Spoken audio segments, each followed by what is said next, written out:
ونصلي ونسلم على محمد صلى الله عليه وسلم رسوله الكريم الأمين. أما بعد فأعوذ بالله من الشيطان الرجيم. بسم الله الرحمن الرحيم. سبحان الذي يسرى بعبده ليلا من المسجد الحرام إلى المسجد الأقصى الذي باركنا حوله لنريه من آياتنا إنه هو السميع البصير. صدق الله مولانا العظيم. مولاي صل وسلم دائما أبدا على حبيبك خير الخلق كلهم. هو الحبيب الذي ترجى شفاعته لكل هول من الأهوال مقتحم. حضرات ذی وقار، حاضرین و سامعین، بالخصوص استاذ و استاذہ حضرت علامہ مفتی قاری خضر حیات نقشبندی قادری اور ان کے ساتھ قبلہ حافظ صاحب نام سے واقف نہیں، جامعہ مسجد حاضر ماسٹر راؤ ذوالفقار علی صاحب، ماسٹر راؤ طارق صاحب اور ان کے دیگر رفقا کار اور اہل محلہ حاضرین، رب کائنات کا کروڑوں شکر ادا کرتے ہیں کہ اس مالک کی کائنات نے ہمیں پھر سے ایک مرتبہ ایک عظیم رات عاشق اور محبوب کی، عاشق اور معشوق کی، محب اور محبوب کی ملاقات کی رات پھر عطا فرمائی. تو رب کائنات کی بارگاہ کے اندر یہ دعا ہے، رب کائنات ہماری اس حاضری کو اپنی پاک بارگاہ میں قبول فرمائے. اور یہ آپ لوگوں کی کاوش ہے کہ رب کائنات اپنے محبوب کے توسل سے اس مسجد میں یہ اس فقیر کو، آج اس فقیر کو ایک اعزاز مل رہا ہے کہ جس مسند پر استاذ و استاذہ عظیم مذہبی سکالر پروفیسر حضرت علامہ عبدالواحد نقشبندی منہاجی 2003 یا 4 میں یہ حاجی رو تحسین صاحب بیٹھے ہیں، رو علی گوش صاحب بیٹھے ہوئے ہیں، کافی حضرات جانتے ہیں کہ وہ اس مسند پر بیٹھے ہوئے تھے. تو آج اس فقیر کو بھی اسی مسند پر بیٹھنے کے لیے جناب ماسٹر ذوالفقار صاحب نے مجبور کیا. میں نہیں چاہتا تھا کہ استاد کا مسند ہو شکیل بیٹھے. میں کوئی مفتی شفتی نہیں ہوں، کوئی عالم کچھ بھی، میں ساری زندگی علامہ عبدالواحد کے نقشبندی صاحب کی جوتے سیدھے کرتا رہا ہوں اور ان کی زمینوں کو پانی لگاتا رہا. یہ میرے پاس ہی اور کچھ نہیں ہے اس کے سوا. کہو مفتی ہوں، عالم ہوں، قاری ہوں، کچھ نہیں، بس عبدالواحد کے جوتے سیدھے کرتا رہا. تو حضرات ذی وقار، یہ میرے لیے ایک احساس ہے اور تحدیث نعمت کے طور پر یہ میں نے بات کی. بلا تامید میں اپنی گفتگو شروع کرنے سے پہلے یہاں کے جو مؤذن ہے اس سے گزارش کرتا ہوں کہ جب اذان کا وقت ہو تو وہ اپنی اذان پڑھ دے. جب اذان کا وقت ہو تو اپنی اذان پڑھ دے کہ اگر جماعت 5-10 منٹ لیٹ ہوگی تو کوئی مسئلہ نہیں. اذان ٹائم پر ہونی چاہیے، کیونکہ مغرب اور عشاء کے درمیان جو وقت ہوتا ہے مختصر ہوتا ہے. حضرات عزیز وقار، میں نے جو آیات کریمہ تلاوت کی، یہ سورۃ اسرا کی ابتدائی آیات ہیں۔ اس آیات میں رب کائنات نے حضور سید عالم صلی اللہ علیہ وسلم کی معراج کا ذکر کیا، اور ذکر کرنے کا انداز بھی بڑا عجیب رکھا۔ اس آیات میں ایک بڑی عجیب بات بھی ہے۔ وہ بات کیا ہے؟ وہ بات یہ ہے کہ رب کائنات نے ذکر معراج مصطفیٰ کیا، مگر ذکر معراج مصطفیٰ سے پہلے اپنا ذکر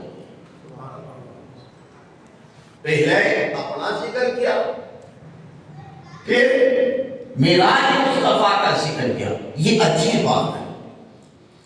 اب ہونا تو یہ چاہیے تھا کہ ذکر مصطفیٰ معراج کا ہو رہا ہے تو اسی کا ذکر ہوتا، مگر نہیں۔ اس کو یوں سمجھیے، سورۃ فتح کی آخری آیات میں رب کائنات نے اپنے محبوب کے صحابہ کا، ان کی عظمت کا، ان کی رفت کا، ان کے پیار محبت، ان کے ایمان کا ذکر کیا۔ فرمایا والذین آمنوا معہ والذین معہ اشداء علی الکفار رحماء بینہم تراہم رکعا سجدا یبتغون فضلا من اللہ۔ یہ رب کائنات نے اپنے محبوب کے صحابہ کا ذکر کیا، ایک مضمون بیان کیا، مگر اس مضمون کا جو عنوان رب کائنات نے رکھا وہ اپنے محبوب کو رکھا، کہ جب ذکر صحابہ کا کیا تو عنوان رکھا کیا؟ محمد رسول اللہ صلی اللہ علیہ وسلم، کہ ان لوگوں کو عظمت صحابہ کا پتہ چل جائے کہ جس کا عنوان محمد ہو تو پھر جس کا آگے ذکر چلے گا ان کی عظمت کیا ہو۔ اس کو کیوں سمجھیے، ہم بک سٹار پر جاتے ہیں کتاب لیتے ہوئے، اب کتاب کو پیش 400-500 صفحات پر مشتمل ہوتی، وہ مضمون 400-500 صفحات پر، اب وہاں کھڑے کھڑے ہم کو کتاب کی پوری نہیں مضمون نہیں پڑھ سکتے، تو ہم یہ طریقہ استعمال کرتے اس میں عنوان دیکھتے ہیں، عنوان سے کتاب کی جو عظمت ہے پتہ چل جاتی ہے، پھر جا کر ہم پڑھتے ہیں۔ ایسے ہی رب کائنات نے جب ان صحابہ کرام کا ذکر کیا کہ جنہوں نے جو دین اسلام کی بنیاد بنے، جو دین اسلام کی جنہوں نے دیواریں کھڑی کی، جنہوں نے دین اسلام کی خاطر اپنا من تن دھن سب کچھ قربان کر دیا، تو اس ذکر کے لیے اس مضمون کا عنوان جو رکھا وہ محمد اپنے محبوب کو بتایا۔ مگر اب یہاں ذکر مصطفیٰ ہے، معراج کا ذکر ہے، مگر رب نے کیا کیا؟ رب نے فرمایا محبوب تیرے صحابہ کی عظمت کی بات کی، عنوان تو تھا، اور اب تیری عظمت کی بات ہے، تیری نفرت کی بات ہے، تیری بلندی کی بات ہے، اب عنوان میں خود رکھوں گا۔ اس نے فرمایا محمد رسول اللہ، اور یہ وہاں فرمایا سبحان کہ پاک ہے وہ ذات، کیا رکھا مان رب کائنات نے کہ پاک ہے وہ ذات، سبحان الذی۔ آگے رب کائنات نے ذکر شروع کیا۔ اب یہاں بڑی حکمتیں ہیں اسی لفظ میں، فرمایا سبحان الذی کہ پاک ہے وہ ذات۔ اب دیکھیں رب کائنات نے پہلے اپنا ذکر کیوں کیا؟ رب کائنات اپنے محبوب کا ذکر کر سکتا تھا، مگر اس کی کئی حکمتیں ہیں۔ اس کو جو سمجھیے، جب رب کائنات نے حضرت عیسیٰ علیہ السلام کو آسمانوں پر اٹھا لیا تھا تو مسیح نے کیا کیا؟ انہوں نے کہا ابن اللہ، یہ اللہ کا بیٹا ہے۔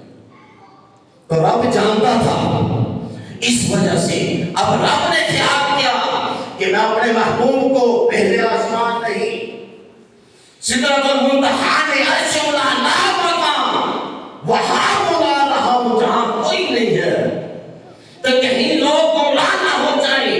میں نے عیسیٰ کو اپنی طرف بلایا تو لوگوں نے ابن اللہ کہہ دیا، اور اگر میں اپنے محبوب کو بلا رہا ہوں تو اپنا ذکر نہیں کرتا تو لوگ کہیں گمراہ نہ ہو جائیں۔ اس وجہ سے رب نے فرمایا سبحان اللہ سے پاک ہے کون سا اسرا بعبدہ، جو لے کے اپنے بندے کو راتوں رات۔ اب یہاں ایک حکمت، اب دوسری حکمت جو تھی وہ یہ ہے کہ فرمایا سبحان الذی، علامہ مولانا نئی محمد منادہ بات کرتے ہیں، آپ فرماتے کہ جب کسی کا دوست اس کی شادی ہو کر وہ دلہا بنتا ہے تو دوست اس کے دیکھ کر اس کو کہتے ہیں سبحان اللہ، اس کے ماں باپ اس کو دیکھ کر اس کو کہتے ہیں سبحان اللہ، اس کے بہن بھائی عزیز و اقارب دیکھ کر کہتے ہیں سبحان اللہ۔ اور شب معراج کی رات جبریل امین تھے، وہاں براق تھا، 70,000 نوری فرشتوں کی جماعت تھی، جبریل امین نے لگات تھامی ہوئی تھی، میکائیل نے رکاب تھامی ہوئی تھی۔ اب اپنے محبوب کو رب نے دولہ بنایا اور ساتھ فرمایا محبوب پریشان نہیں ہونا، میں جانتا ہوں تیرے دوست نہیں یہاں پر، ابو بکر عمر نہیں، تیرے والد والدہ نہیں، کوئی بھی نہیں، تو سن لے میرے محبوب، میں رب ہو کر کہہ رہا ہوں کیا سبحان اللہ، میں سبحان اللہ سی پاک ہے کون سا رب کی ذات۔ اب دیکھیں یہاں رب کائنات نے یہ فرمایا کہ پاک ہے وہ ذات، تیسری فرمایا کہ پاک ہے وہ ذات، کون؟ رب کی ذات، وہ لے گئی رات و رات۔ اب رب جانتا تھا کہ میرا محبوب جب واپس آئے گا تو لوگ سوال کریں گے کہ یہ کیسے ہو سکتا ہے کہ رات کے کچھ لمحے میں آپ مسجد حرام سے مسجد اقصی تک سدرۃ المنتہا لا مقام۔ اب رب نے کیا کیا؟ رب نے جو فرمایا کہ سبحان الذی پاک ہے وہ ذات، جس چیز سے پاک ہے، کہ وہ کس چیز سے پاک ہے؟ وہ ہر عیب سے پاک ہے، وہ ذات ہر عیب سے پاک ہے، وہ جو چاہے کر سکتا ہے۔ مثال اس کی یوں سمجھے کہ ایک انسان کے اندر 40 کلو وزن اٹھانے کی طاقت ہے، تو اگر اس کو کہیں کہ تم نے 2 من وزن اٹھانا ہے تو وہ نہیں اٹھا سکتا۔ یہ نقص ہے اس کا، عیب ہے اس کا کہ وہ وزن نہیں اٹھا سکتا، اس کے اندر یہ عیب پایا گیا۔ اگر کوئی ایسا کام کرے کہ جس کی وہ طاقت نہ رکھتا ہو تو رب نے فرمایا کہ پاک ہے وہ ذات جو لے گئی۔ اگر میں بھی یہ کام نہیں کر سکتا تو پھر میرے اندر بھی کوئی عیب آ گیا، پھر مجھ میں بھی کوئی عیب ہوا۔ اس کو یوں سمجھیے، اگر رب اپنے پیغمبر کو حضرت سلیمان علیہ السلام کو کئیوں دنوں کا سفر گھنٹے میں کرا سکتا ہے، اگر رب اپنے بندے کو جسے جو حضرت سلیمان علیہ السلام کا خادم تھا اس کو اتنی طاقت دے سکتا ہے کہ پلک جھپکنے میں بلقیس کا قتل لے آئے، اگر وہ رب حضرت موسیٰ علیہ السلام کو اتنی طاقت عطا کر سکتا ہے کہ وہ اپنی نظر سے کہ 700 کلومیٹر دور کالے پہاڑ پر کالی کیڑی کو دیکھ سکتے ہیں، تو پھر وہی رب اپنے بندے کو یعنی اپنے محبوب کو راتوں رات کیوں نہیں لے کر جا سکتا؟ فرمایا کہ میں نہیں لے کر جا سکتا تو پھر مجھ میں نقص ہوا، تو پھر جس میں نقص ہو وہ رب تو نہیں تھا۔ فرمایا تو میں تو ہر چیز سے پاک ہوں، میں ہر چیز سے پاک ہوں، میں جو چاہوں کر سکتا ہوں۔ اگر میں ان کو کچھ لمحے میں سکتا ہوں تو پھر اپنے محبوب کو میں راتوں رات کیوں نہیں لے کر جا سکتا؟ فرمایا اس لیے فرمایا کیا پاک ہے وہ ذات، کون ذات؟ خدا کی ذات، وہ ہر چیز سے پاک ہے۔ قرآن مجید میں رب کائنات نے فرمایا ان اللہ علی کل شیء قدیر، کہ وہ ہر چیز پر قادر ہے۔ اور پھر ایک اور بات یہاں توجہ طلب ہے، فرمایا کہ سبحان الذی، کہ پاک ہے وہ ذات۔ اب یہ رب کائنات نے یہاں ایک اپنی قسم اٹھائی، اپنی قسم اٹھائی، جیسے ہم قسم اٹھاتے ہیں۔ بعض آپ کہتے ہیں کہ یہ میراج خواب کی، کیونکہ انبیاء کو اکثر خواب آتے ہیں اور ان کا خواب جو ہوتا ہے وہ حق ہوتا ہے، اور خواب پر اتنی بڑی ذات کی قسم اٹھانا کوئی بڑی عجیب بات نہیں ہے۔ مثال اس کی یوں لیجیے، کوئی چھوٹی سی چیز ہو، کیا ہم اس کے لیے کوئی اتنی بڑی قسم اٹھائیں گے؟ رب کی قسم یا کعبہ کی قسم، قرآن کی قسم کہ پانی ٹھنڈا ہے، نہیں اٹھائیں گے۔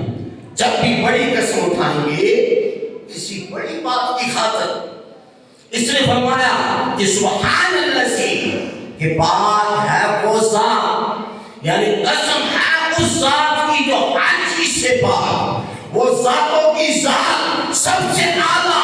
اس نے اپنی قسم اٹھا کر کہا اسریٰ بعبدہ، کہ میں نے سیر کرائی اپنے بندے کو۔ رب جانتا تھا کہ جب میرا محبوب آئے گا واپس تو لوگ کہیں گے ابو جہل تھا، ابو لہب تھا، مشرکین کے مکہ کے لوگ تھے، وہ نہیں مانیں گے۔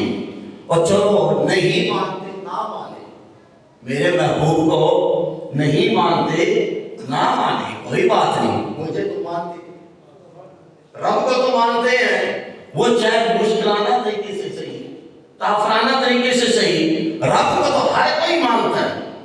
رب نے اس لیے فرمایا کہ سبحان الذی، کہ پاک ہے وہ ذات۔ اے ابو جہل، اے ابو لہب، مشرکین مکہ، کفار مکہ، سن لو، میرے محبوب کو کچھ نہیں کہنا۔ سبحان الذی، پاک ہے وہ ذات، اسریٰ بعبدہ، کیوں لے گیا؟ میرے محبوب کو نہیں کہنا کچھ بھی، میرے محبوب نے دعویٰ نہیں کیا، بلکہ میں دعویٰ کر رہا ہوں اس بات کا کہ میں لے گیا۔ اب کرو مجھ سے بات کیا کرنی تم لوگ۔ دیکھیے رب کیسے اپنے محبوب کو بچا رہا ہے، رب کیسے اپنے محبوب کی حفاظت کر رہا ہے کہ کفار و مشرکین سوال نہ کریں گے، کفار و مشرکین طعنہ نہ دیں۔ اور پھر ایک اور مزے کی بات یہاں، ایک تو رب کائنات نے یہ بات کی کہ اگر کسی نے بات کرنی ہو تو میرے ساتھ آ کر کرے، میں یہ بات کہوں کیا سبحان الذی اسریٰ بعبدہ، کہ پاک ہے وہ ذات جو خود لے گی رب کا۔ اب یہاں سوال پیدا ہوتا ہے کہ جب جبریل امین نے، رب کائنات نے جبریل امین کو بھیج دیا لینے کے لیے، 7 براق بھیج دیا، 70,000 فرشتوں کی جماعت میں، پھر خود کہاں سے آ گیا؟ خود کہاں سے آ گیا؟ جب جبریل کو بھیج دیا، ہاں خود آ گیا، خود آیا تھا تو کہا کیا کہ سبحان الذی، کہ پاک ہے وہ ذات۔ قرآن پڑھیں، رب کائنات نے سفر کیا مکہ سے مدینہ کی طرف، غار ثور میں قیام کیا، وہاں ساتھی جو تھے ابو بکر تھے، اور سواری جو تھی وہ اونٹ کی تھی۔ اب وہاں ابو بکر کہتے ہیں حضور یا رسول اللہ، کفار و مشرکین ہماری تلاش میں، اگر وہ آ گئے تو ہم پکڑے جائیں گے۔ تو حضور نے کیا فرمایا؟ ابو بکر پریشان نہیں ہونا، خود خدا ہمارے ساتھ ہے۔ قرآن اٹھا لیں، ثانی یسنین اذ ہما فی الغار اذ یقول لصاحبہ لا تحزن ان اللہ معنا۔ کوئی بھی تفاسیر اٹھائیں، تفسیر مدنی اٹھائیں، قرطبی اٹھائیں، تفسیر کبیر اٹھائیں، تفسیر بیان قرآن اٹھائیں، تفسیر نعیمی اٹھائیں، فرمایا ابو بکر گھبرانا نہیں، ہم دو نہیں ہیں، ہم 3 ہیں، ایک تو ہے، ایک میں ہوں، تیسرا خدا ہمارے ساتھ ہے۔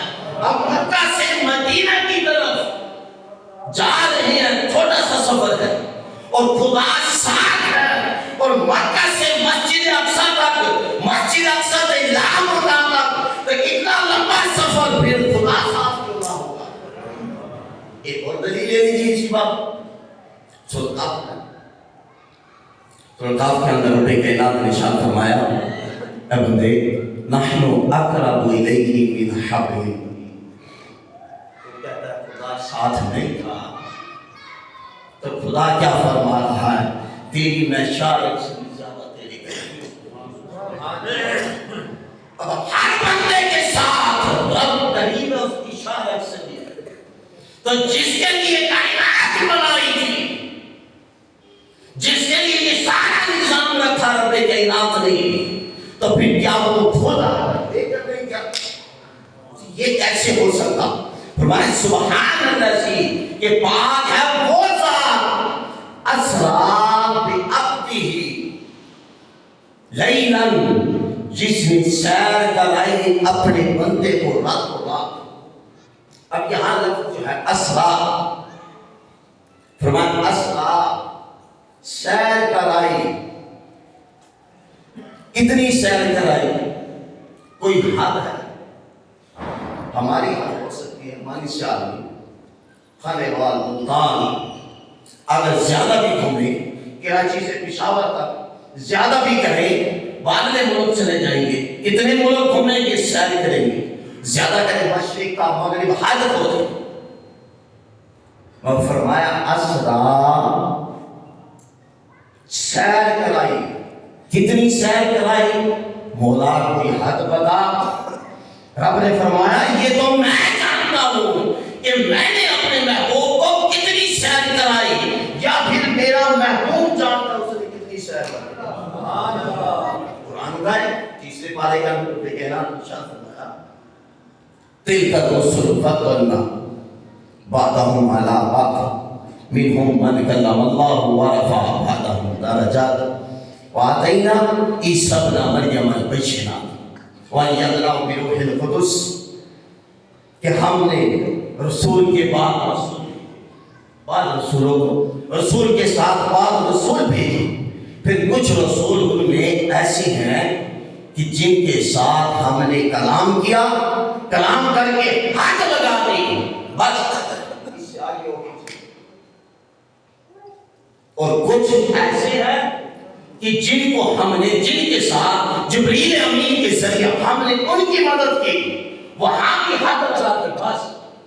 اب ان دونوں لفظوں کے درمیان بھی ایک لفظ آیا، وہ کیا آیا؟ فرمایا وَرَفَعَ بَعْضَهُمْ دَرَجَاتٍ، رب نے فرمایا کہ کچھ ایسے ہیں کہ جن کی ہم نے درجات بلند کیے، جن کی ہم نے عظمتیں بلند کی، جن کو ہم نے سب سے اعلیٰ مقام عطا کیا۔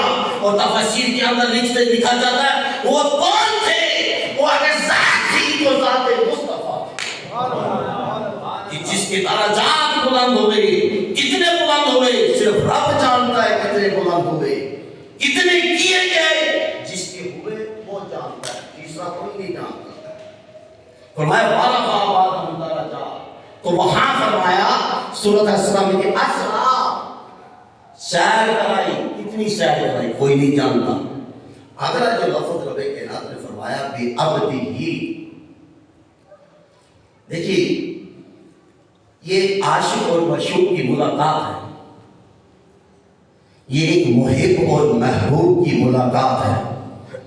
جب عاشق اور معشوق ملاقات کرتے ہیں تو پھر عاشق اپنے معشوق کو ان الفاظوں سے نہیں پکارتا جو ہوتے ہیں، بلکہ وہ اپنے محبوبانہ عاشقانہ طریقے سے پکارتا ہے، عاشقانہ طریقے سے، محبوبانہ طریقے سے اس کو پکارتا ہے۔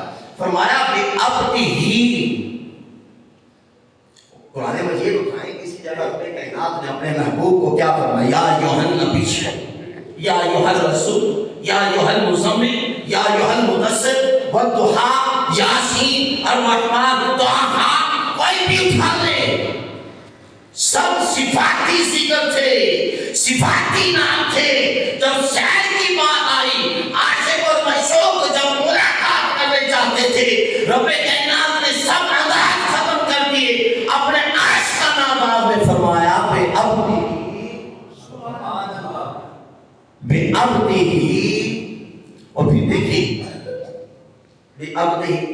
اور عبدہ میں بہت فرق ہے. اب اور عبدہ میں بہت فرق ہے. حضرت موسیٰ علیہ السلام کوہ طور پہاڑ پر کھڑے ہو کر رب کے ساتھ ہم کو کلام کرتے ہیں. رب کے ساتھ ہم کو کلام کرنے کے بعد رب کی بارگاہ میں عرض کرتے ہیں قال رب ارنی کہ مولا میں تجھے دیکھنا چاہتا ہوں. رب نے فرمایا لن ترانی، موسیٰ تو نہیں دیکھ سکتا.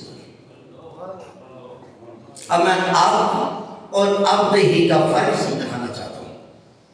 فرمایا کہ موسیٰ تو مجھے نہیں دیکھ سکتا. پھر حضرت موسیٰ علیہ السلام جب رب کے ساتھ مقابلہ چل رہا تھا تو رب کی بارگاہ کے اندر عرض کیا کہ مولا پھر میں کیا کروں. رب نے فرمایا موسیٰ یہ جو کوئی طور پہاڑ ہے جس کے اوپر تو کھڑا ہے اس کو دیکھ. میں اس کے اوپر اپنی نور کی تجلی گراتا ہوں. اگر یہ پہاڑ اپنی جگہ پر قائم رہا تو مجھے دیکھ لے گا. تو حضرت موسیٰ علیہ السلام ابھی کوئی طور پہاڑ پر کھڑے. رب کائنات نے وہ اپنا عمل شروع کر دیا. اب پہلے آسمان کے فرشتے آئے زمین پر، دوسرے تیسرے ساتواں آسمان کی سب حجابات اٹھا دیے گئے. اور تفسیر کے اندر بڑی لمبی حدیث ہے، یہ بحث ہے، میں وہاں نہیں جانا چاہتا. میں اپنے موضوع کی طرف آ رہا ہوں، صرف عبد ہی بات سمجھانا چاہتا ہوں. فرمایا اب عبد ہی میں فرق یہ ہے کہ وہ اب تھا جو گھر سے غسل کیا، ماں سے دعا لی تو کپڑے پہنے، خوشبو لگائی، گھر سے چلا کوئی طور کی طرف آیا. جب کوئی طور چڑھنے لگا ہم نے کہا موسیٰ جوتے اتارو. موسیٰ نے جوتے اتارے، پھر پہاڑ پر چڑھ کر ہمارے ساتھ ہم کو کلام کرتا رہا. اور دل کے اندر خواہش پیدا ہوئی کہ مولا تجھے دیکھنا چاہتا ہوں. رب نے فرمایا لن ترانی، تو نہیں دیکھ سکتا، تو نہیں دیکھ سکتا. یہ عبد ہے جس کے اندر خواہش پیدا ہوتی ہے دیدار کی، جو دیکھنا چاہتا ہے، اس کو عبد کہتے ہیں. اور عبد ہی وہ کون ہے؟ وہ ہے جو آرام فرما ہوگا، کملی والی چادر لے کر لیٹا ہوا ہوگا. ام ہانی کے گھر رب فرمائے گا جبریل جاؤ، براق لے جاؤ، 70,000 فرشتوں کو ساتھ لے جاؤ، آج میرے محبوب کو میری بارگاہ میں لے آؤ. یہ ہے عبد ہی، وہ اب تھا.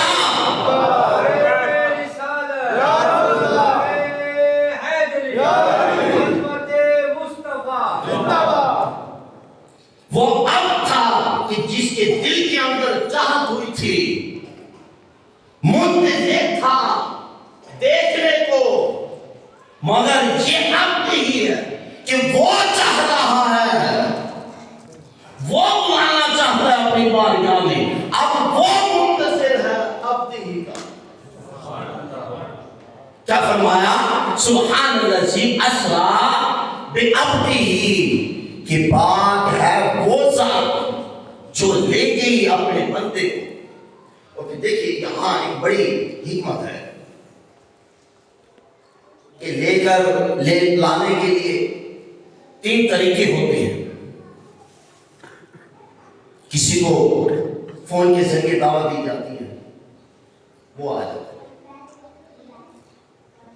کچھ ایسے ہوتے ہیں اگر اس کو زیادہ اس کو عزت سے نوازنا ہو تو کسی کو بھیج دیا، جاؤ بھائی اس کو اپنے ساتھ لے آؤ. ایک طریقہ یہ ہوتا ہے. اور تیسرا طریقہ یہ ہوتا ہے اگر کسی کو اس کو مزید عزتوں سے نوازنا ہو تو پھر ہم یہ کرتے ہیں کہ ایک اچھی سواری دیکھتے ہیں، ایک اپنے خاص بندے کو دیکھتے ہیں، اس کو کہتا ہے تو یہ گاڑی لے کر جا، اس کو اپنے ساتھ گاڑی میں لے کے لا. تیسرا طریقہ یہ تو رب کائنات نے اپنے محبوب کو اپنی بارگاہ میں پہلے طریقے سے نہیں بلایا، دوسرے طریقے سے نہیں بلایا، بلکہ سب سے اعلیٰ طریقے سے بلایا. اور کیسے بلایا؟ جبریل امین خاص دربان ہے، سب فرشتوں کا استاد ہے. پھر اس کو سواری دی اور یہ فرمایا کہ جبریل جو سواری لے کر جانی ہے وہ نہ لے کر جانا، میری سواری لے کر جا. کون سی سواری؟ وہ فلاں براق لے کر جا. پھر فرمایا جبریل اب ایسے کر 70,000 فرشتوں کو بھی ساتھ لے کر جا، کیوں آج کوئی عام شخصیت نہیں آ رہی، آج لوگوں کو پتہ چل جائے میرے محبوب کی عظمت کتنی ہے. آج لوگوں کو پتہ چل جائے میرے محبوب کی عظمت کتنی ہے. اب آپ یہ بات سنیں، اب خود توجہ کریں کہ لانے کے لیے کون آیا؟ جبریل امین. ساتھ کون تھا؟ براق تھا. 70,000 فرشتوں کی جماعت تھی. اب قرآن میں ذکر بھی تو یہی آنا چاہیے تھا کہ جبریل امین لے گئے. اب فرشتے منتظر تھے کہ خبر کیا چلتی ہے، رب کس چیز کی اب کون سی خبر جاری کرنے والا ہے، کیونکہ قرآن ہے نا خبر دیتا ہے، رب کی خبر دیتا ہے. اب رب نے فرمایا کہ سبحان الذی اسریٰ بعبدہ، کہ پاک ہے وہ ذات جو لے گئی اپنے بندے کو. کہ رب نے اپنا ذکر کیا، جبریل امین کا بھی نہیں کیا، براق کا بھی نہیں کیا، دوسرے فرشتوں کا بھی نہیں کیا، بلکہ اپنا ذکر کیا. رب نے فرمایا کہ میں خود لے گیا اپنے محبوب کو. اب میں لیلاً، اب یہاں نادان لوگ کہنے والے کہتے ہیں کہ جب رب خود ہی یہاں آ گیا تو پھر ملاقات ہی آ کر اسے کیا پتا کہ محب اور محبوب کی ملاقات کیسے ہوتی ہے، اسے کیا پتا کہ عاشق اور مشوق کی ملاقات کیسی ہوتی ہے. اور پھر محب اور محبوب کی ملاقات، اور مکے میں ان کفار کے اندر، ابو جہل ابو لہب کے اندر، مشرکین کے مکہ کے اندر، ان کے اندر خدا ملاقات، وہ کوئی ملاقات کی جگہ ہے. اور جب بھی محب اور محبوب ملاقات کرتے ہیں ہمیشہ ایسی جگہ پر کرتے ہیں کہ نہ کوئی ان کو دیکھے، نہ وہ ان کی کوئی سنے، نہ وہ کسی کی سنے، بس آپس میں ٹک ٹکی لگا کرتے. فرمایا لیلاً. پھر آگے اور بات جو کی بڑی زبردست کمال اور اعلیٰ بات، لیلاً، راتوں رات. کیونکہ سیر جو ہوتی ہے اس سے قبل میں کہنا تو فرمایا اسرا، سیر کرائی. کہ راتوں رات کیوں لے گیا؟ دن کو بھی تو لے کے جا سکتا، راتوں رات کیوں لے گیا؟ بھائی سیر جو ہوتی ہے وہ رات کو ہی ہوتی ہے، دن کو نہیں ہوتی. سیر و تفریح رات کو ہوتی ہے. اور پھر سیر و تفریح کی بھی کئی قسمیں ہیں. ایک سفر ایسا ہوتا ہے کہ انسان کی تھکاوٹ ہو جاتی ہے اور اس سفر سے بور ہو جاتا ہے. کوئی سفر ایسے ہوتے ہیں انسان کرتا ہے کہ سفر تو ٹھیک ہوتا ہے مگر آگے جا کر اس کی جو تبدیلی آ جاتی ہے طبیعت نہیں. رب کائنات نے اپنے محبوب کو سیر کرائی لیلاً، راتوں رات. نہ سفر میں بوریت ہوئی، نہ جسم میں تھکاوٹ آئی. 50,000 سال کا عرصہ، 18,000 سال کا عرصہ وہاں گزارا، باتیں کرتے رہے، سفر بھی لمبا. اور راتوں رات لیلاً کے کچھ حصے میں لیلاً. یہ کیسے ہو سکتا ہے کہ رات کے کچھ حصے میں؟ اب ہوا کیا؟ جب رب کائنات نے اپنے محبوب کو اپنی بارگاہ کے اندر جب بلایا لیلاً، کہ رب یہ کیسے کر سکتا ہے کہ راتوں رات کے کچھ حصے میں اپنے محبوب کو اپنی بارگاہ میں لے گیا. ہاں کر سکتا ہے، کر سکتا ہے. اگر آپ کہیں گے کہ اس کی دلیل کیا ہے، اس کی دلیل وہی جو میں پہلے دے چکا کہ حضرت سلیمان علیہ السلام اگر تخت پر بیٹھے تو کئی مہینوں کا سفر کتنی دیر میں ہو جائے، ہو جائے. اگر آصف بن برقیہ پلک جم کر زمانے میں بلکہ اس کا تخت لا سکتا ہے وہ تو ایک عام آدمی ہے، اولیاء ہے، بزرگ ہے، حضرت سلیمان علیہ السلام کا امتی ہے، وہ اس کی اتنی پاور تو پھر رب کی کتنی ہوگی، پھر رب کی کتنی ہوگی۔ اس لیے تو رب نے ابتدا میں فرمایا تھا کہ سبحان الذی، کہ پاک ہے وہ ذات، لیلاً، کہ جو رات و رات لے کے اپنے محبوب کے آگے فرمایا من المسجد الحرام الی المسجد الاقصی، کہ مسجد حرام سے لے کر مسجد اقصی تک یہاں لوگوں بہت بڑی اعلیٰ اور سب سے جید دلیل مل رہی ہے کہ مسجد کی طرف جانا، کہیں بھی جانا ہو تو اس کی ابتدا مسجد سے کرے، اور واپس آنا ہو تب بھی مسجد میں کرے۔ رب نے فرمایا من المسجد الحرام، مسجد حرام سے لے کر گیا، قرآن گواہ ہے، اقصی۔ اب یہاں حضور سید عالم صلی اللہ علیہ وسلم جب آپ جاتے تھے تو راستے میں حضرت موسیٰ علیہ السلام کی قبر،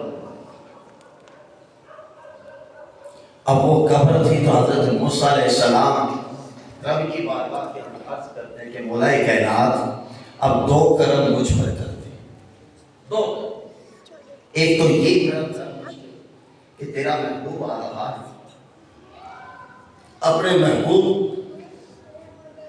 تیرا محبوب یہاں سے گزرے گا تو میں یہ چاہتا ہوں کہ اس کا یہاں کھڑے ہو کر استقبال۔ دوسرا کرم یہ کر مجھ پر کہ تیرا محبوب مسجد اقصی میں جا رہا ہے، وہاں بھی ان سے پہلے پہنچ جاؤں، وہاں بھی استقبال۔ اب حدیث مبارکہ میں آتا ہے حضرت موسیٰ علیہ السلام وہاں کبھی قائمان یصلی، کہ کھڑے ہو کر سلام پڑھ رہے تھے۔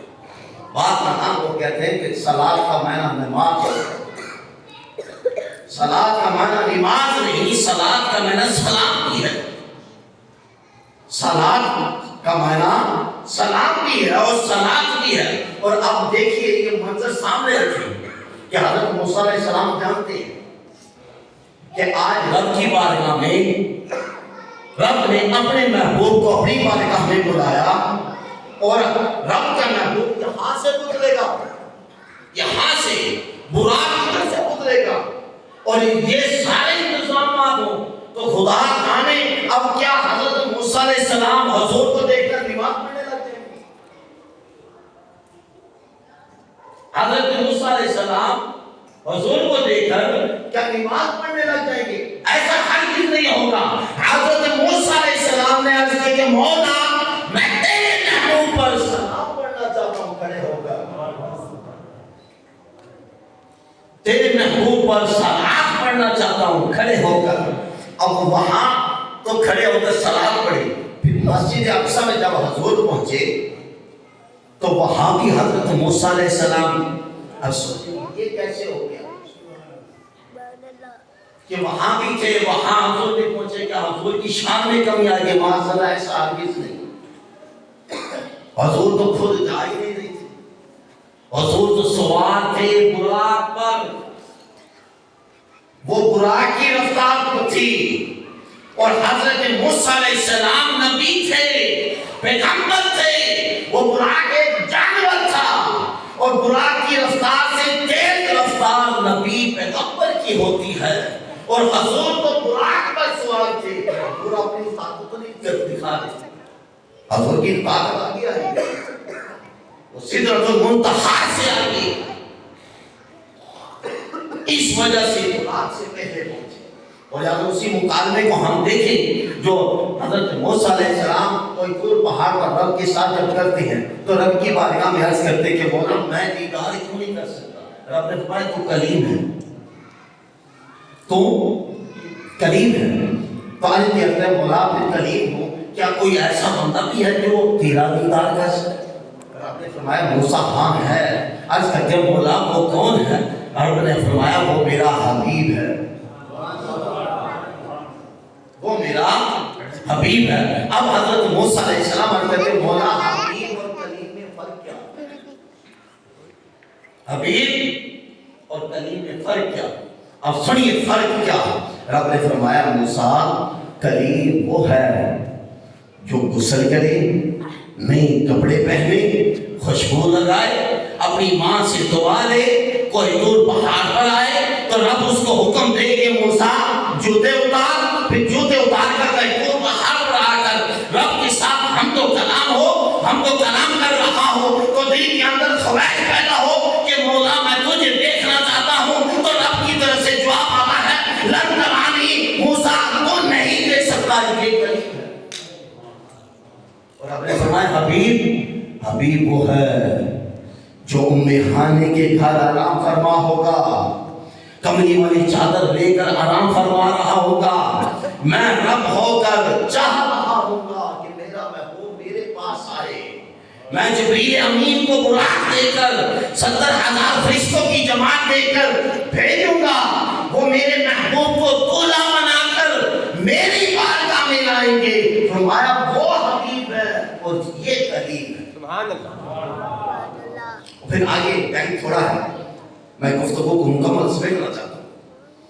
آگے پھر رب کائنات نے مسجد اقصی، پھر پہلا آسمان، دوسرا، تیسرا، ساتواں آسمان، سدرۃ المنتہا پر، وہاں پر فرشتوں نے رب کی بارگاہ کے اندر عرض کیا کہ مولا کائنات مسجد اقصی میں تو نے انبیاء کرام کو اپنے محبوب کا دیدار عطا کیا، انہوں نے ملاقاتیں بھی کی، ہم بھی تیرے محبوب کا دیدار کرنا چاہتے ہیں۔ رب نے فرمایا ٹھیک ہے، پریشان نہیں ہونا، دیدار ہو جائے گا، میرا محبوب یہاں پر آئے گا تو میں کیا کروں گا، سواری تبدیل کرا دوں گا، سواری تبدیل کرا دوں گا، اور جب تبدیل سواری کروں گا تو پھر آپ لوگ بھی دیدار کر لیں گے۔ اب جب رب کائنات وہاں پہنچے، رب کائنات نے جب اپنے محبوب کو وہاں پہنچایا سدرۃ المنتہا پر، اب وہاں براق رک گیا، آگے ایک رف آیا، اب حضور نے جبریل امین کا بازو پکڑا، چلا کے ساتھ میں، اب جبریل عرض کرتے ہیں یا رسول اللہ پاس یہ میرا وارڈ ہے، آگے نہیں جا سکتا، اگر ایک وارڈ برابر بھی آگے چلا گیا تو میں جل کر راکھ ہو جاؤں گا۔ اور پہلا جو سفر بیچا زمینی تھا، وہ رب کائنات نے اپنے محبوب کو جو سفر کروایا وہ بشریت کا لبادہ تھا۔ کون سا لبادہ تھا؟ بشریت کا، کیونکہ سفر کی، معراج کے سفر کے 3 حصے ہیں، ایک تو ہے اسرا جو پیچھے کہا سیر کرائی، اور ایک جو زمین سے آسمان کی بلندی کی طرف، اس کو معراج کہا دوسرے کو، اور پھر سدرۃ المنتہا سے لامکان تک اس کو اعراج کہا، اس کو اعراج کہا۔ اب پہلا سفر جو ہوا وہ بشریت میں تھا، دوسرا سفر جو ہوا وہ نورانیت میں تھا، مگر جو تیسرا سفر کیا، تیسرا حصہ وہ حقیقت میں تھا، وہ حضور کی حقیقت تھی۔ اب یہ رف پر سفر جب ہوا نورانیت کا، اب کیا ہوا، اب منظر یہ تھا، وہ جو نورانی نور والے فرشتے، وہ نوری رف وہ پیچھے رہے، حضور آگے چلے گئے، اور پھر آگے ایک کنبہ آیا نور کا، پھر اس میں حضور تشریف فرما ہوئے، پھر وہ ایسی جگہ پر لے کر گیا کہ جہاں رب نے چاہا وہاں سے حضور نے فرمایا کہ جب میں نکلا تو کیا دیکھا کہ کوئی نہ مکان ہے نہ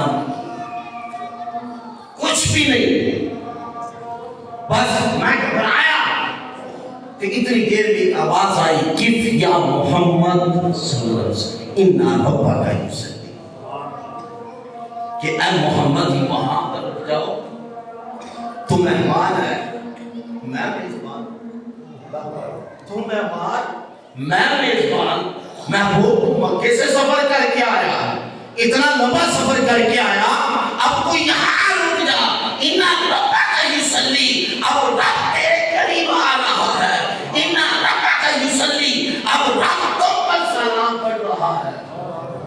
چلو بات مانے، حضرت موسیٰ علیہ السلام نماز پڑھ رہے تھے، قائمان یصلی قبل حضرت موسیٰ علیہ السلام، تو رب نے جو فرمایا اِنَّ رَبَّكَ يُصَلِّي، رب کون سی نماز پڑھ رہا تھا؟ رب کون سی نماز پڑھ رہا تھا؟ رب تو نماز سے پاک ہے، رب تو ہر چیز سے پاک ہے نا، رب ہر چیز سے پاک ہے۔ تو رب نے فرمایا محبوب رک جاؤ، کیا کہ میں ابھی سلام پڑھ رہا ہوں۔ اب آئیے سورۃ نجم اٹھائیں، سورۃ نجم میں رب کائنات نے فرمایا ثم دنا فتدلی، وہ قریب ہوئے، کتنے قریب ہوئے؟ ثم دنا، پھر وہ قریب ہوئے، کتنے؟ فتدلی، اور قریب ہوئے، کہ محبوب کو روک دیا تو رب نے فرمایا ثم دنا، وہ قریب ہوئے، فتدلی، پھر اور قریب ہوئے۔ اٹھائیں بخاری شریف کی حدیث پر رب کیسے قریب ہو گیا؟ حضور سید عالم صلی اللہ علیہ وسلم نے خود فرمایا، اور اسی آیات کی تفسیر فرمایا ثم دنا دنا الجبار العزت،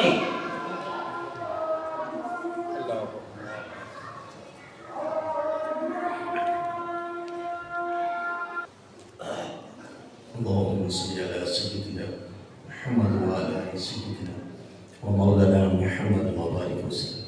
تو کیا فرمایا؟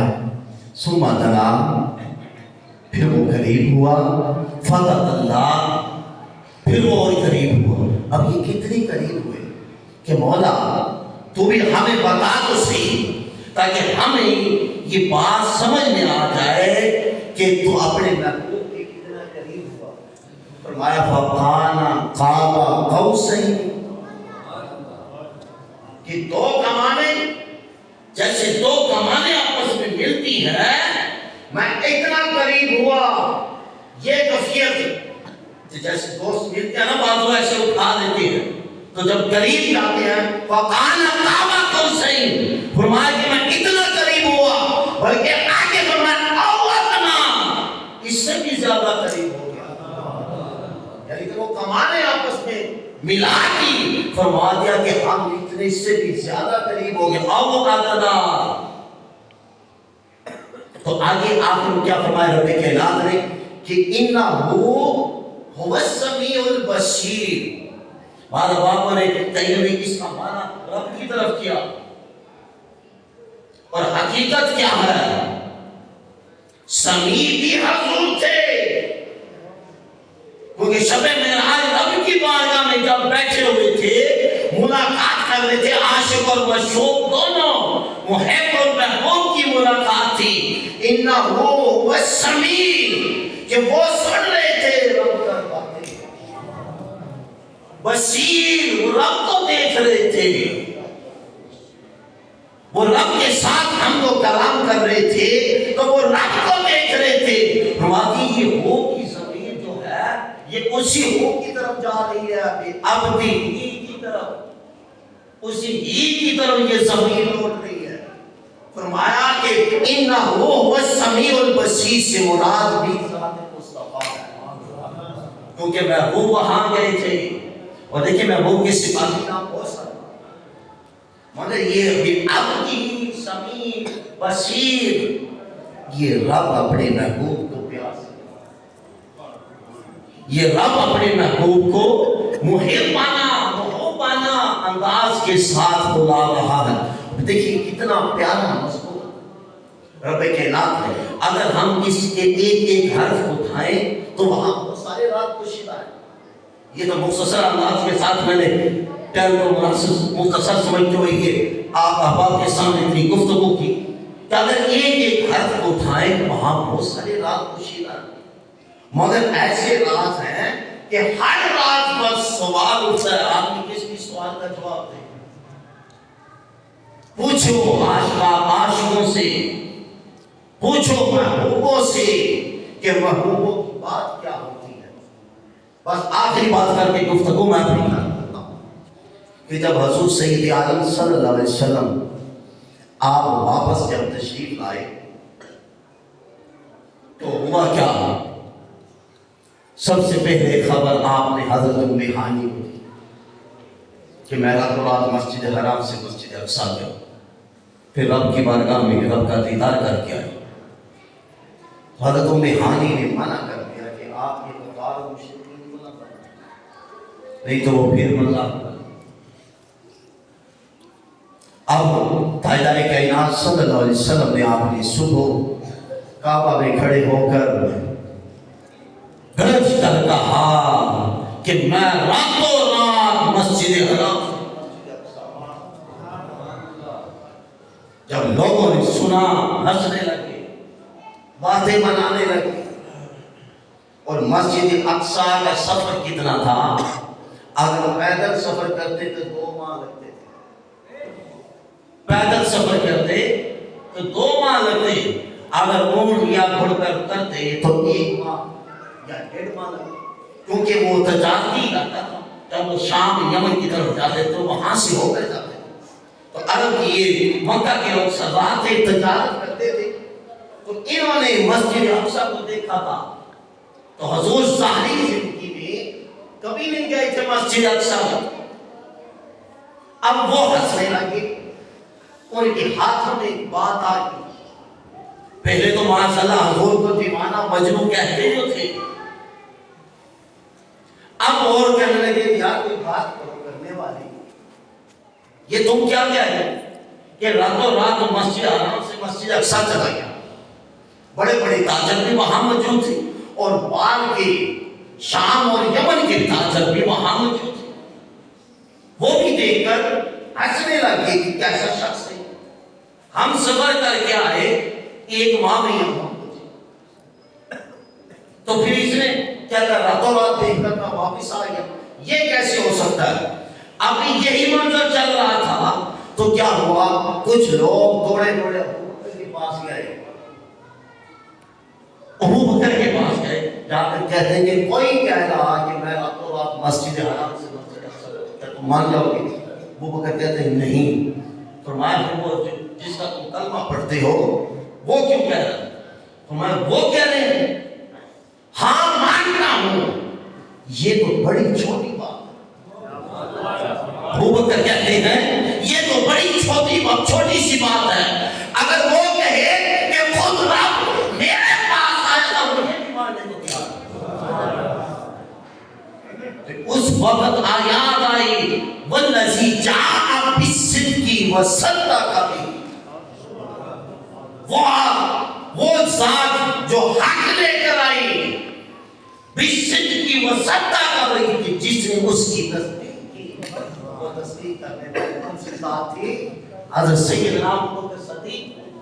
اور پھر جو دوسری طرف کفار مشرکین کھڑے تھے، رب کائنات نے ان کی زبان کو کیسے بند کیا؟ ان کی زبان کو بند کرنے کے لیے فرمایا ابو جہل، ابو لہب، مشرکین مکہ، میرے محبوب کے دشمنوں ذرا میری تو بات سنو. مجھے خدا مانتے ہو، مولا مانتے ہیں. کس طرح سے مانتے ہو؟ مولا دوسری طرح سے مانتے ہیں. پکی بات ہے مانتے ہو؟ فرمایا ہاں مولا مانتے ہیں. تو پھر رب نے فرما دیا سبحان اللہ سی اسرا، پھر میں پاک ہوں تو میں. اب انہوں نے پھر سوال کیے مسجد اقصی کے حوالے سے. اب رب نے فرمایا جبریل اب ایسے کرو، مسجد اقصی کو اٹھاؤ میرے محبوب کے سامنے. بس حضور مسجد اقصی کو دیکھ رہے تھے، ادھر جواب دے رہے تھے. وہ دروازے پوچھتے تھے، حضور ان کو دروازوں کا بتاتے تھے. وہ کھڑکیوں کا پوچھتے تھے، حضور کھڑکیوں کا بتاتے تھے. وہ بیم کا پوچھتے، حضور بیم کا بتاتے. وہ پلر کا پوچھتے، وہ پلروں کا بتاتے تھے. بتاتے رہے. وہ کہتے ہیں یہ ساری نشانیاں تو ٹھیک ہے، گئے مگر ابو جہل ابو لہب کہتے نہیں ہم نہیں مانتے. ایک طرف سے جواب بھی سن رہے ہیں، ابھی بھی کہہ رہے ہیں کہ ہم نہیں مانتے. پھر انہوں نے قافلے کی بات کی. اچھا کہہ کے بتاؤ ہمارے قافلے بھی آ رہے تھے. اب حضور نے کافروں کی بھی نشانی دی، مگر جو بات میں کہنا چاہتا ہوں وہ یہ کہ وہ علی کل شیء قدیر ہے، وہ چاہے جس کو عطا کر سکتا، وہ چاہے جس کو عطا نہ کرنا چاہے نہیں کر سکتا۔ جس کو ایمان کی دولت ملی، جس نے تصدیق کی، اس کے لیے آیات آتی رب کی طرف سے والذی جاء بالصدق وصدق بہ، اور جس نے انکار کیا، جس کو ایمان کی دولت سے نہیں ملی، تو وہ ہر رب کائنات نے کیا فرمایا؟ ختم اللہ علی قلوبہم وعلی سمعہم وعلی ابصارہم غشاوۃ ولہم عذاب عظیم۔ محبوب ان کے سامنے ڈھول بجاتے رہو، جیسے مرضی کہتے رہو، جتنی مرضی دلیلیں دے لو، جو مرضی کہہ لو، یہ نہ کان سے سنتے ہیں نہ دیکھتے ہیں، محبوب یہ گونگے ہیں بہرے ہیں۔ کیوں مولا؟ رب نے فرمایا جس کے اوپر مہر لگ جائے رب کی، وہ کیسے سن سکتا ہے، وہ کیسے دیکھ سکتا ہے، وہ کیسے ایمان کا مزہ چکھ سکتا ہے؟ اور جس کے لیے آیات آ جائے، اور اگلی بات سنیں جو رب نے فرمایا کہ یا محمد ان ربک یصلی، حضور فرماتے ہیں، فرمایا کہ یہ آواز مجھے ابو بکر صدیق کے مشابہ میں لگا، بیٹھے عرش لامکان جہاں کوئی مکان نہیں، وہاں پر آواز ہے ابو بکر صدیق کی۔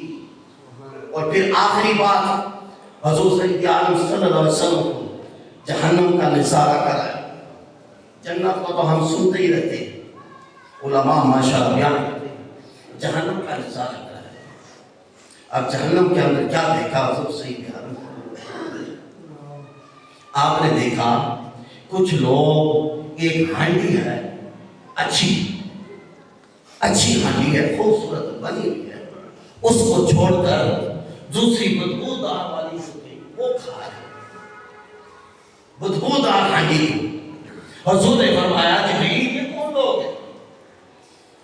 کیونکہ معراج مصطفیٰ ہمیں یہ پیغام دیتی ہے، اب وہی میں پیغام دے کر گفتگو اپنی ختم کر رہا ہوں۔ فرمایا جبریل یہ کون لوگ ہیں؟ جبریل نے عرض کیا یا رسول اللہ صلی اللہ علیہ وسلم، یہ آپ کی امت کے وہ لوگ ہیں جو زنا کرتے ہیں، شادی شدہ ہو کر بھی زنا کرتے ہیں، پاک کوئی کے متحد اپنی خاتون کو چھوڑ کر حرام کاری کی طرف جاتے ہیں۔ یا رسول اللہ یہ وہ ہانڈی کو چھوڑ رہے ہیں اور بدبودار ہانڈی کو کھا رہے ہیں۔ آگے گئے، دیکھا کہ کچھ لوگ خون پی رہے ہیں اور ابلتا کھولتا ہوا پانی پی رہے۔ عرض فرمایا جبریل یہ کون لوگ ہیں؟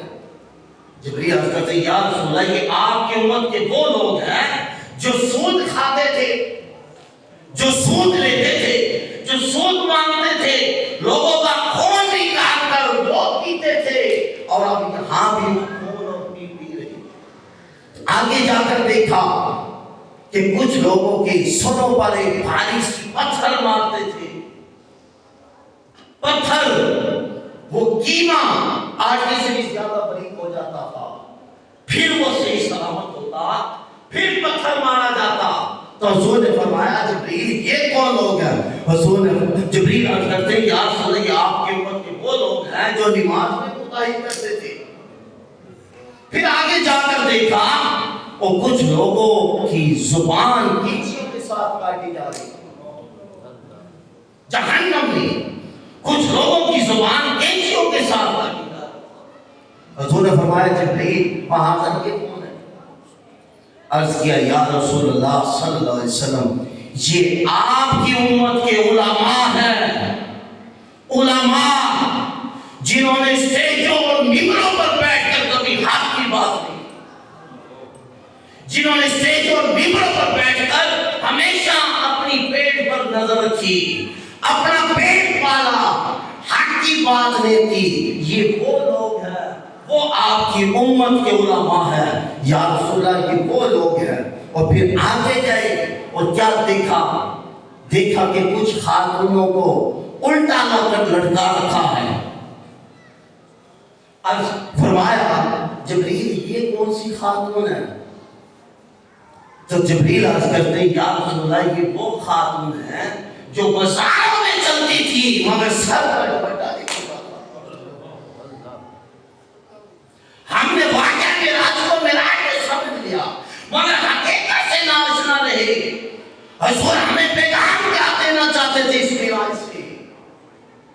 پیغام یہ دینا چاہتے تھے کہ لوگوں میں جہنم کا بھی نظارہ کر کے آیا ہوں. اسرار رب نے ایسے نہیں فرمایا کہ سیر کرائی، خالی جنت کی سیر نہیں کی میں آسمانوں پر نہیں گیا، میں خالی سدرۃ المنتہا رب کے پاس وہاں بھی گیا، مگر خالی وہاں نہیں گیا، بلکہ میں جہنم کا بھی نظارہ کر کے آیا ہوں. جو جہنم میں بھی دیکھ کر آیا ہوں کیا کیا ہو رہا ہے، جہنم میں کن لوگوں کو سزائیں دی جا رہی ہیں. تو لوگوں سنو، اگر معراج کا ذکر کرتے ہو تو پھر اپنے آپ کو بچاؤ جہنم سے. اگر مجھے مان کر میرا کلمہ بھی پڑھتے ہو، میرا قرآن بھی پڑھتے ہو، میری سیرت بھی سنتے ہو، اگر عمل نہیں کرتے تو اب عمل کرو، پھر ہے فائدہ. اب ایک آدمی ہے، وہ صبح سے لے کر شام تک یہی ہے نماز،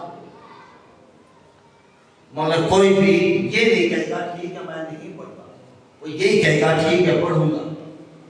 اگر وہی آدمی اسی کو کہے کیا بھائی سود لینا چھوڑ دو، چوری کرنا چھوڑ دو، گالیاں دینا چھوڑ دو، جھوٹ بولنا چھوڑ دو، نشہ کرنا چھوڑ دو، برے کام چھوڑ دو، وہ بھائی بھی ہوگا تو اس کا دشمن بن جائے گا. مگر یہاں حضور جہنم کا نظارہ کر کے آئے تو کیا فرمایا کہ لوگوں جہنم سے بچو.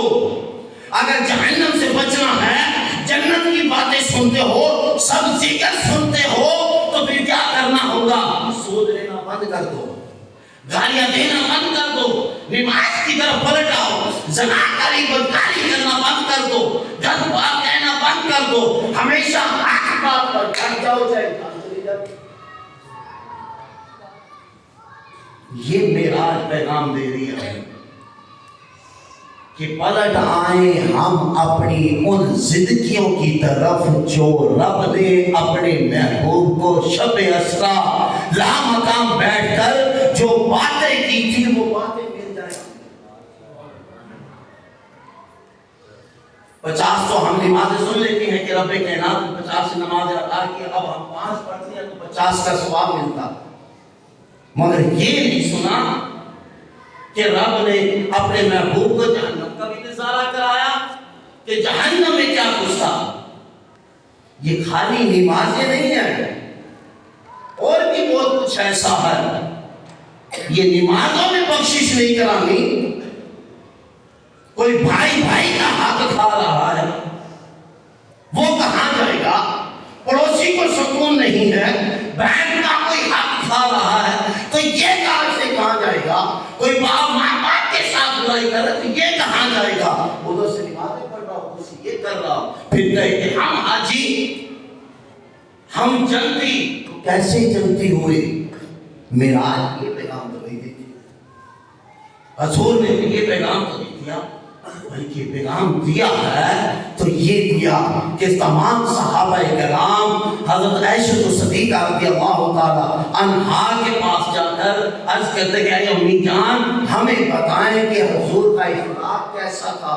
تو آپ نے فرمایا کہ تم نے قرآن نہیں پڑھا تم لوگوں نے، وَإِنَّكَ لَعَلَىٰ خُلُقٍ عَظِيمٍ.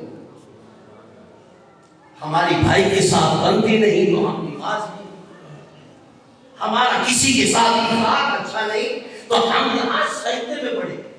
تو سجدہ کیا کرنا جب باہر کا دل کے اندر سے وہ تم سے راضی نہ ہو تو اس سجدوں کو کیا کریں گے؟